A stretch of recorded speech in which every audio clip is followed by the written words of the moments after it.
ইমাম, খতিব, মুয়াজ্জিন তাদের জন্য আমরা রাষ্ট্রীয় ভাতার ব্যবস্থা করব, উৎসব বাসার ব্যবস্থা করব। আমরা আমাদের নীতি হিসেবে আগেই সংস্কার কমিশনের সাথে কাজ করার সময় এবং জাতীয় ঐক্যমত্য কমিশনের সাথে আলাপ আলোচনার সময় আপনারা যেটা জানতে পেরেছেন যে আমরা সংবিধানের প্রস্তাবনায় মহান আল্লাহর উপর আস্থা এবং বিশ্বাস পুনঃস্থাপন করব, যেটা শহীদ রাষ্ট্রপতি জিয়াউর রহমান পঞ্চম সংশোধনের মাধ্যমে অন্তর্ভুক্ত করেছিলেন।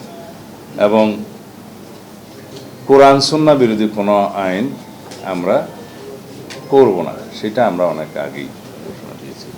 মাদ্রাসা থেকে যারা পাশ করবেন তাদের সর্বোচ্চ ডিগ্রি আছে সেই লাইনের, এবং সেই হিসাবে আমরা কিছুদিন আগে আমাদের কর্মসূচিতে অন্তর্ভুক্ত করেছি, সামনের নির্বাচনী ইশতেহারে থাকবে যে ইমাম, খতিব, মুয়াজ্জিন তাদের জন্য আমরা রাষ্ট্রীয় ভাতার ব্যবস্থা করব, উৎসব বাসার ব্যবস্থা করব, এবং যেটা একটা ট্রাস্ট আছে সেই সংক্রান্ত সেই ট্রাস্টকে আরও শক্তিশালী করে সেটা তাদের জন্য আমরা ব্যবস্থা করব রাষ্ট্রীয়ভাবে। এবং বিভিন্ন স্কুল, কলেজ, মাদ্রাসায় ধর্ম শিক্ষক হিসাবে বিধি মোতাবেক নিয়োগের ক্ষেত্রে তাদের অগ্রাধিকার থাকবে অথবা বিবেচনা করা হবে।